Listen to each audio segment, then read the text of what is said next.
So as far as poverty is there, the solution is zakat. It's not killing human beings.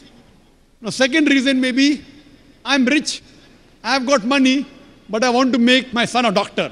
I want to make an engineer. So I give spacing. Less children, I can take care of them better. Sister, I am the fifth child of my parents. If my parents would have done family planning, I wouldn't have been here today. And do you know, sister, I am a medical doctor. You know, because today's society, the best profession they say is medical doctor, right? So am I a boon or a bane for society? Sister, fifth child of my parents. If my parents would have done family planning, I would have been here. But I gave up my profession of a doctor for a better profession that is spreading the truth. Allah says in the Quran, in Surah Fussilat, chapter 41, verse number 33, وَمَنْ أَحْسَنُ قَالًا مِمَّنْ دَعَا إِلَى اللَّهِ وَعَمِلَ صَالِحًا وَقَالَ إِنَّنِي مِنَ الْمُسْلِمِينَ. Who is better in speech than one who invites people to the Lord, to Almighty God, works righteousness and says, I am the one who submits my will to Almighty God. I chose to be a doctor because I thought it was the best profession. It is a good profession, I'm not against it. But I found a better profession. From a doctor of a body, I became a doctor of a soul. If I was a medical doctor, you wouldn't have found 10, 15,000 people here, right? You didn't come to hear a doctor of the body, you came to hear a doctor of a soul. So when I found a better profession, I changed from a doctor of a body to a doctor of a soul. So am I a boon or a bane for society? So it's a fallacy. As far as spacing is concerned, Almighty God has given a natural spacing known as lactation amenorrhea, breastfeeding. The moment you breastfeed, automatically there is spacing. But today's modern women, they don't want to breastfeed because they will lose their figure. Almighty God has given lactation amenorrhea. So now, there is a fallacy what people think, that if you have less children, you can educate them better. If you analyze and check the history of the Nobel Prize winners, all of them were not the single child. Many were second child, third child, fourth child, fifth child. They were Nobel Prize winners. They were intelligent. So it is a misunderstanding. That's the reason the Quran in Surah Anam chapter 6 verse 151 and Surah Isra chapter 17 verse 31, it sounds similar. The first verse, Surah Anam chapter 6 verse 151 says, kill not your children for want of sustenance, for it is Allah subhanahu wa ta'ala Almighty God who will give sustenance to you and your child. This verse is referring to the poor people. That if they have one more child, even I will die and my children will die. The next verse of Surah Isra chapter 17 verse 31, the order is reversed. Kill not your children for want of sustenance, for it is Almighty God who will give sustenance to a child and you. Why is the order reversed? Second verse refers to the rich people. Don't worry, if he has more children, he will not die. He is worried about his children. So God says, he will take care of your children as well as you. And now we realize, sister, that if you go to America, they encourage population. And the children wear a t-shirt, I am my father's tax saver. The more children you have, the less tax you pay. Same in Canada, same in Australia. In India, it's opposite. Hum do, hamare do. Ek ke baad abhi nahi, do ke baad kabhi nahi. It is a problem with Indian government. You know, China has the maximum population. India number 2. Do you know, sister, today, the two superpower in future, which countries are they? China and India. Why? Because of population. So grandmother is correct. The more population you have, the chances of the country to improve. China today is the country which is the maximum improving. And India is neck to neck fighting with China.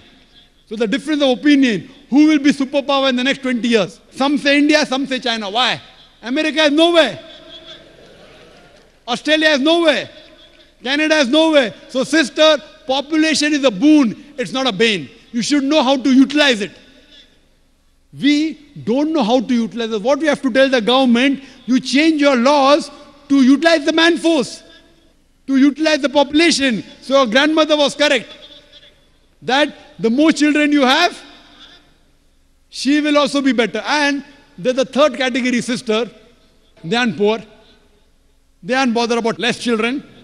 I can take care of them better. What they say, who wants to take the headache of upbringing the children? I'm rich, no problem, money. I'm not bothered whether my son becomes a doctor or engineer, but who wants to take care of looking after the children? Third category. There are certain communities, even Gujaratis, they marry early. They have children early, and by the time they are 35 years old, 40 years old, their child is 15 years, 20 years, they are sitting on the seat of the business of their father. So by the time they reach 45, they can retire. They don't have to wait till 60 years.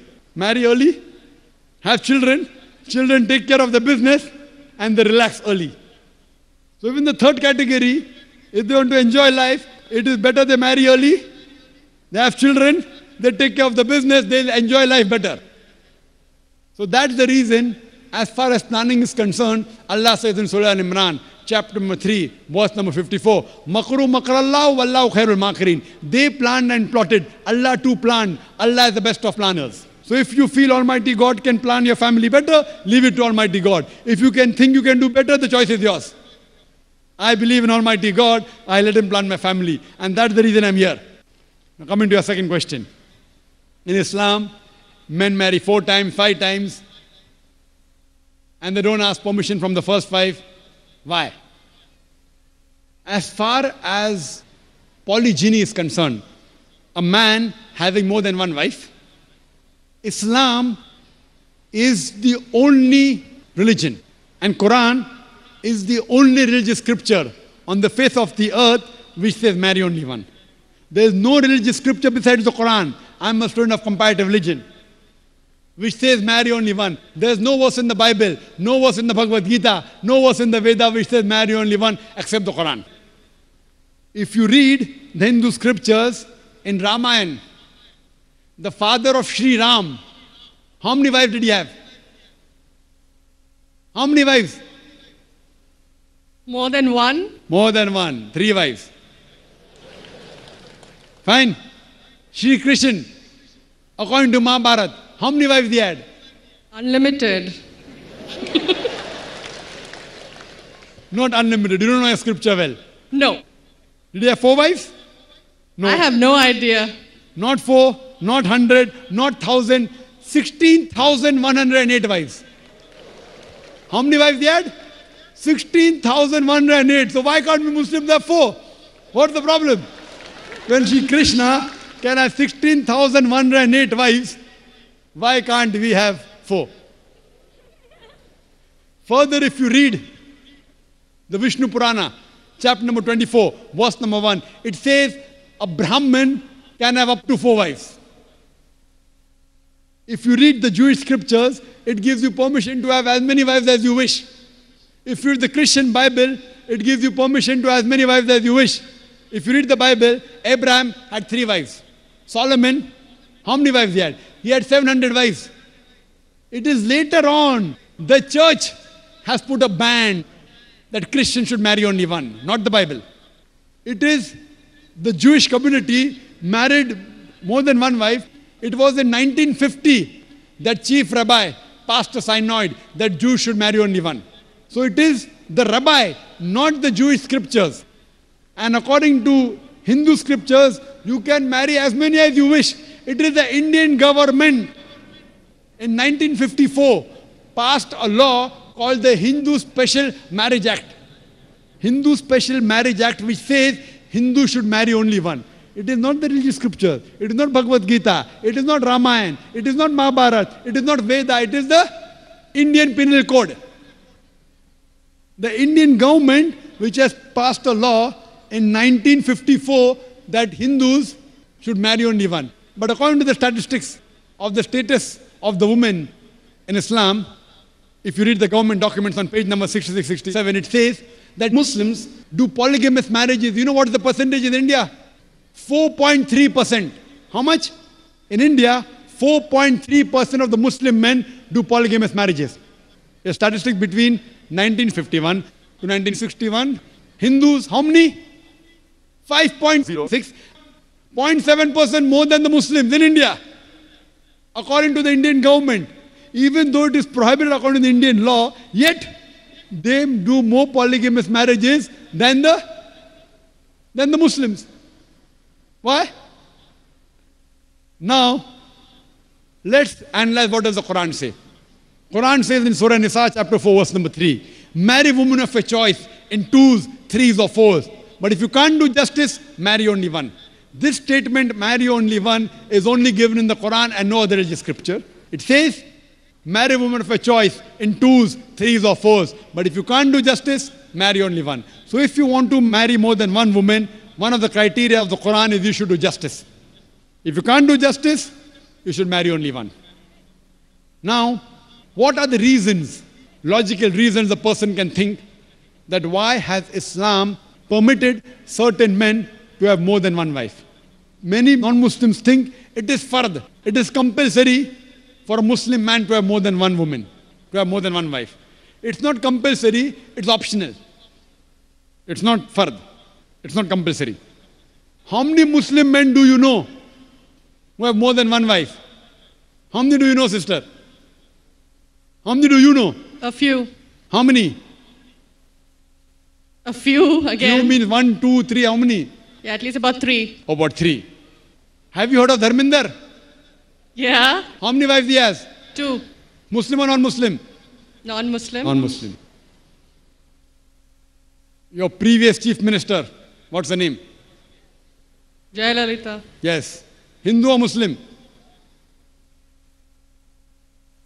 Hindu or Muslim? Hindu. Hindu, fine. Now these are famous personalities. Fine. How many famous personalities you know in India who have got more than one wife? The 3 you know may be locality, fine? Yeah. Local, maybe friend in your neighborhood, maybe your colleague. In India, there are more non-Muslims having more than one wife than the Muslims. Now let us understand what are the logical reasons. Come back to logic now. Now, by nature, if you ask any medical doctor, he will tell you, male and female are born in equal proportion. Girls and boys are born in equal proportion. But any medical doctor, any pediatrician, any children doctor will tell you that the female sex, the female child is stronger than the male child. That's the reason there are more deaths in the male children as compared to female children. So in children's age itself, the female children are much more than the male children. As life grows on, there are people dying due to accidents, due to alcoholism, due to war. There are more males dying as compared to females. Today, if you analyze in the world, there are more females in the world as compared to males. There are few third world countries like India where the male population is more than the female population. And do you know why? The reason is because of female feticide and female infanticide. According to an article, a program which came on BBC by the name Let Her Die, the program was assignment, there was a British reporter by the name of Emily Buchanan. She comes to India and she says that every year in India, more than 1 million fetuses are being aborted after they identified that they're females. She says more than 3,000 every day. You multiply, more than 1 million every year. According to the Tamil Nadu government hospital report, she gives the statistics, out of 10 female born alive, do you know how many are put to death? 4. Sister, did you know that? Tamil Nadu, your state, your beloved state, according to the government statistics, out of 10 females born alive in the government hospital, 4 are put to death. There are billboards put in Rajasthan and here, which says that spend 500 rupees and save 500,000 rupees. You know what does it indicate? Spend 500 rupees, do ultrasonography, do amniocentesis, identify the child you're carrying is a female, abort her, and save 5 lakh rupees, 500,000 rupees. Maybe a couple of 100,000 upbringing her, and the remaining 100,000 in dowry. If you stop this evil practice in India, our beloved country, stop the female infanticide, stop the female feticide. Even in India, the population of female will be more than the male population.